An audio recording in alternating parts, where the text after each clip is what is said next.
Abaganda bagera olugero nti amayanzi tegabuuka na nzige. Era ne bagera n'olulala nti okutuula okulya n'abalangira tekikufuula mulangira. Tulina omusomesa waffe omu eyo mu primary yatugamba nti you sleeping in a garage does not turn you into a car. Ezengero 3 ze zindeese ku story yaffe y'olunaku olwaleero. Agnes Nanduttu, NTV. Embwa bagisibye. Basibye embwa locked up. Tambuza video. Zaid Lighting Store bassebo ne bannyabo ndi wano okubanjulira business yange. Bino business yange. Nsaba gwe andaba alaba video eno okutegeeza nti tuyina amataala aga buli kika. Oyagala amataala g'omuddiiro, ettaala ly'omu kisenge, ettaala ly'omu dining, oyina business restaurant, oyina boutique, oyagala products zo zirabike bulungi nnyo bassebo ne bannyabo. Tuyina amataala aga buli kika. Ag'omunda n'ag'ewabweru solar. Tuyina security solar lights. Jangu tuwagire kuba ko yessimu ngenda bamba alinze. Kati tusimbudde. Giteekeko share. Kali lugambo Pro Max. Bampita simple. Bassebo ne bannyabo.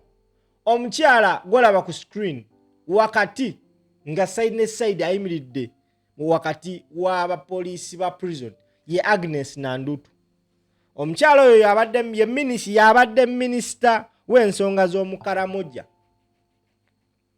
Omukyala oyo bassebo ne bannyabo ffenna tumumanyi nnyo nga one of the most famous TV personalities oba journalists. Yali akola ku mukutu ogwa NTV nga inaka program ke oba bakayita Point Black oba Sport something nga abantu bamuwagala. It was due to her popularity ekyamu earningsa ekifo in the 11th parliament. Abantu beyo munnaye okuba nti yali asinga okuba famous mu district bamuwa ekifo ky'oba MP najja mu parliament ne bamala ne bamuwa ekyoba minister. Ekyoba minister kye bamuwa yamaliriza yenyigidde mu kubba amabaati. Ntandise bino ne nkugamba nti amayanzi tegabuuka na nzige. Okulya n'abalangira kikufula mulangira. Ne wosula mu garage tosobola afuuka mmotoka kati tutuse ku lugero. Agnes Nanduttu bamusibye emyaka 4 ensonga gye bamuwa nti yabba amabaati ga gavumenti. Naye essage eno tugimanyi bulungi nnyo bassebo ne bannyabo nti it is not only Agnes Nanduttu shortlistingibwa mu bantu ababba amabaati ga gavumenti. No, baali bangi nnyo. Mu bano mwalimu Prime Minister Robina Nabbanja, mwalimu Speaker wa Parliament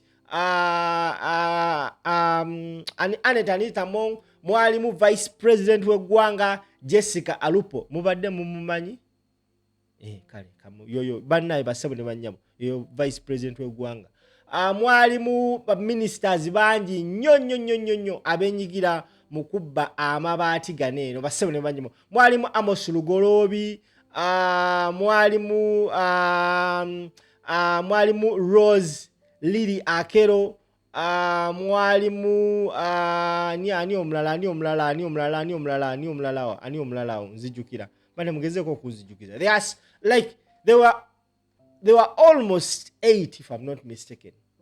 But of course, ladies and gentlemen, mu bantu bonna ababba amabaati Agnes Nanduttu gwe basindise Mukkomera. The question is, lwaki? Wengenze okutunuulira statistics z'ababbi b'amabaati bassebo ne bannyabo ku mikutu egy'enjawulo. Wentunuulira statistics ku mikutu egy'enjawulo, Agnes Nanduttu nga ye Agnes Nanduttu mu bwannanduttu bwe bassebo ne bannyabo we batuuka okugabana amabaati agaleese obuzibu obumututte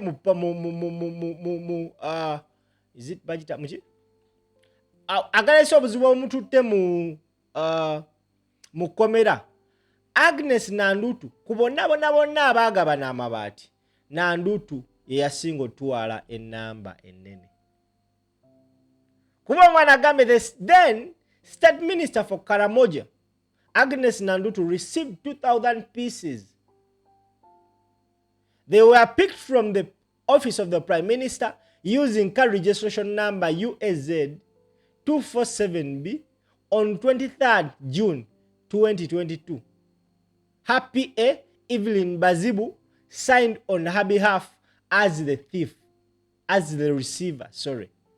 Era omwana abaana basomodde dda n'ekiwandiiko lunaku lwe yakimayo Amabaati kyekyo ekiwandiiko. Yatwala amabaati 2,000. Mu bonna abaatwala amabaati bassebo ne bannyabo, wengezezzaako okutunuulira list Agnes Nanduttu right now omusibe yatwala amabaati 2,000, 2,000 pieces of iron sheet.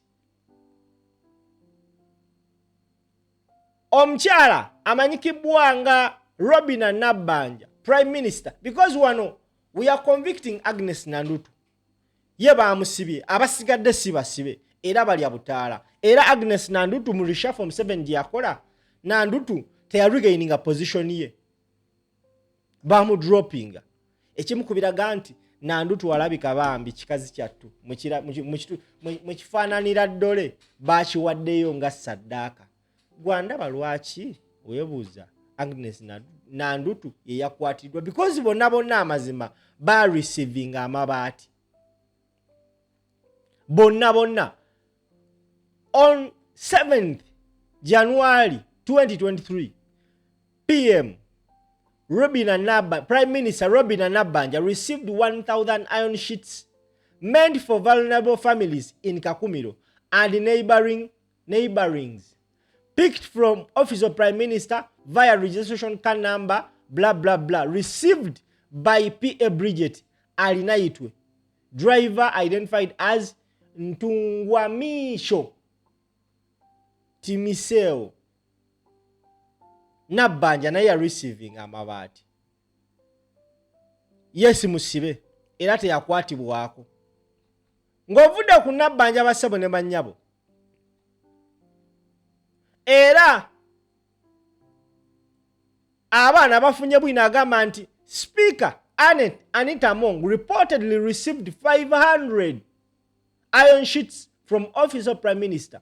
Records show they were picked on 25th June 2022 using vehicle number blah blah driven by Dennis Masiko. The consignment was received on her behalf, witnessed by storekeeper John Mwanje. Kati storekeeper bamukwata akabadi akabannaye abantu bakima amabaati ye yakola records kubakima amabaati. Anita Mong yakima amabaati 5. Agnes Nanduttu yasibiddwa. Tuli ffenna bannaye. Are we together? Are we together? Nyongero bajukiza bannaye ntunda amataala. Nze saala kubba mabaati era saagala kulya ssente za muwi wa musolo. Bannaye nze njagala neekolera ezange ate nga nnyambibwako mu abawagizi bange. Kano kayimba kange abawagizi bange kuba mumpagidde nnyo. Mwebala obuwagizi. Bannaye neebaza mwena abakubya amasimu abatusuubiza nti mugenda kujja mugula amataala. Bannaye I'm so appreciative. Wadde sinakwata ku ssente mu nsawo. I'm so appreciative. Bangambye wiiki eno nfunye order nga 15. Nsaba Allah nyambe at least order 10 ziyitemu. Bannaye bammanja school fees balance. Mujje mumpagire. Kale tuzzeeyo. Agnes Nanduttu gwe baasibye ku bantu bonna abasukka mu 10 abaagabana amabaati bakutte Agnes Nanduttu gwe bawaddeyo nga saddaaka. Ngenda kuwa ensonga lwaki bawaddeyo Nanduttu nga saddaaka. Ne kasooke nkuyitire mu bantu abatutte amabaati. Nkulaze Robina, nkulaze Nabbanja atwala amabaati 10. Nkulaze Anita Mong yatwala amabaati 5. Bassebo ne bannyabo. Vice President w'eggwanga Uganda, as in Vice President mubadde temumumanyi, ye Jessica Lupo, reportedly received 500 iron sheets meant for vulnerable communities. The consignment was picked on June 17th, 2022 using vehicle number UBE 020L with Jacinta from the VP's office signing off as receiver. Abaana balina bwino. Vice President naye yabba Mabaati 5 bakutemu Agnes Nanduttu. Ogenda kumanya ensonga lwaki Agnes Nanduttu gwe bakutte. Njagala otambuze video. Bampita simple. Vuga video. Mu bantu abalala ababba abatwala Mabaati ba ssebo ne bannyabo. Mwe muli omukulu Amos Lugolobi, also Ntenjeru North MP, Kayunga District, reportedly received 300 iron sheets meant for vulnerable communities. Records indicate they were picked on 15th July 2022 using vehicle UBG 430S with his PA John Allen Damulira signing as receiver. Oyo yatwala bisatu. Kati emu ku nsonga lwaki Agnes Nanduttu yakwatiddwa bassebo ne bannyabo yeeno esooka ku bantu bonna abaagabana Amabaati, Agnes Nanduttu yatwala Amabaati 2000 pieces. Nadirwa Robina Nabanja yatwala Amabaati 1000. Nadirwa Rose Lily Akero yatwala Amabaati 800. Abasigadde ne batwala 5. Lugolobi Anita Monga yatwala 5. Vice President Jessica Lupa yatwala 5. Lugolobi yatwala 3. Abayaaye ne beegabira ebbaati ly'omunaku. Bakutte Agnes Nanduttu lwaki? Kino kitandikira mabega webamala abantu omumanya saga y'Amabaati eno balabisizza gavumenti bassebo ne bannyabo. Museveni yakola reshuffle. Mukola reshuffle dropping abamu ku bantu be dropping intentionally it was Agnes Nanduttu tebamuddiza kifo ekyo. Eno akyawere ennemba na misango eno bamudroppinze ku kyoba minister. Bassebo ne bannyabo bwe dropping Agnes Nanduttu it was intentional. Era kino baali bakiteeseteese nti oyo bagenda musiba. Museveni could not risk having his vice president